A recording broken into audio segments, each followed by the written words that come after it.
Okay, so in fact this isn't a presentation at all. It's only going to take me 3 minutes to explain what's going to happen next. And that is that all of you are going to get up out of those lovely, comfortable seats. As you just sat down, indeed, Suzanne. And move either down to the front here, not quite sure how we're going to do this, or to the table at the back. Because this is a workshop, it is not a presentation. I'd like to do something different. It has one slide, you're looking at it. Ooh, and I seem to have missed one bit off from it. No, whoops.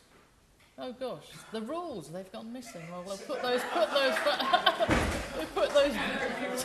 the rules, and I'll put those back in a minute. Okay, so are you sitting comfortably? Then I will begin with the rules.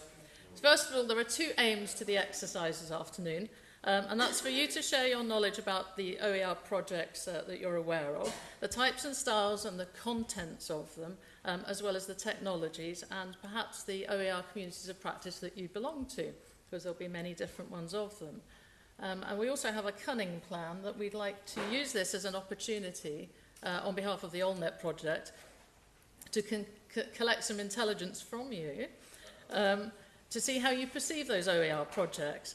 And see where they fit, and you'll see there are some posters on the wall down here, and there's one up there as well, in the world of Web 2.0, online communities, and the projects themselves. Right, the guidance before the rules. Each game will have a facilitator, that will be myself, Teresa, or Tina at the front here, and Anna hiding at the back. And our role is going to be to do just that, be facilitating each of the games. We'll hang on to the cards for the time being, and we'll read you these rules again. No, I don't think we need to do that bit. I will put them up on the slide in a minute. Before you start the game, I'd like you to have a look at the board itself and the projects that are on there, because there are deliberately three places on the board that have no names on them. So if you find that your project isn't represented on the board, here's your opportunity to include it. And if you can, does a square cost? Now there's always one in the class to ask the questions. It costs you nothing except your knowledge. There is no monetary value in this game. The currency is your knowledge of OER projects. Thank you for asking the question. Okay, so those are the three cards that you need to fill out before you start. We don't anticipate that you'll go around the board more than twice in the short space of time that we have here. I was led to believe this is an hour-and-a-half session, so we've had to kind of cram it into 25 minutes. Right, now the rules. We'll get to the start now. You can choose one token, they have been provided, and a set of post-it notes per person or per group. You may find, because of the numbers, you need to group together into different groups. As you may recall from the other game with a similar name, the game will commence when you throw the dice and you play to move forward. If your token lands on a project, then what I'd like you to do is to share 3 facts about that project. Okay, so no money exchanging hands here. When you do that, or if you find, in fact, you're not able to do that, I'll come to that in a moment. If you're able to name 3 facts about the project that you've landed on, then you will be awarded the card that goes with that project. If you find you're not able to do that, then please pick up one of the community cards. And in that case, if you can, read out the contents of the card. First of all, there's a statement, and then there's a question, and see if you can answer that question. If so, then great. If not, ask the audience, obviously, and then move on.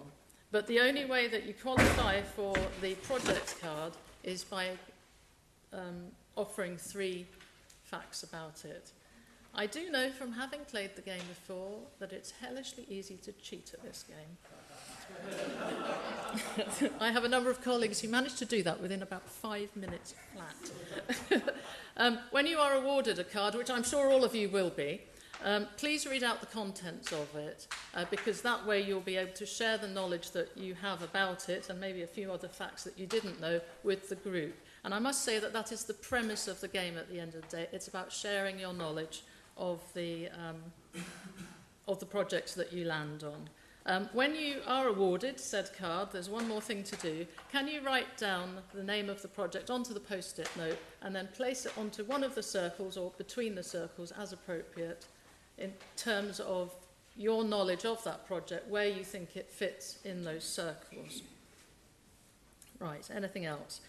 So that applies to all the places on the board except for where it says technology questions. And guess what you have to do there? Yes, pick up the technology card. And it's the same idea. If you can read out the contents, that would be great. There's a statement first of all, and then there's also a question thereafter. After you've completed your turn, please let the next person have a go. If you land on a project spot that's already been awarded to somebody else, then please pick up a community card thereafter, because obviously you can't qualify for it a second time. And finally, if you land on Go, then why not share an unknown fact about your own project that hasn't yet come up during the game playing? Now, that's enough from me. Those are the rules. I will put them up on the screen in a minute. Each of the facilitators does have a copy of the rules as well. So I now invite you out of those comfy seats to either join Anna at the back where the table is, or Tina and myself at the front, and let's play OERopoly.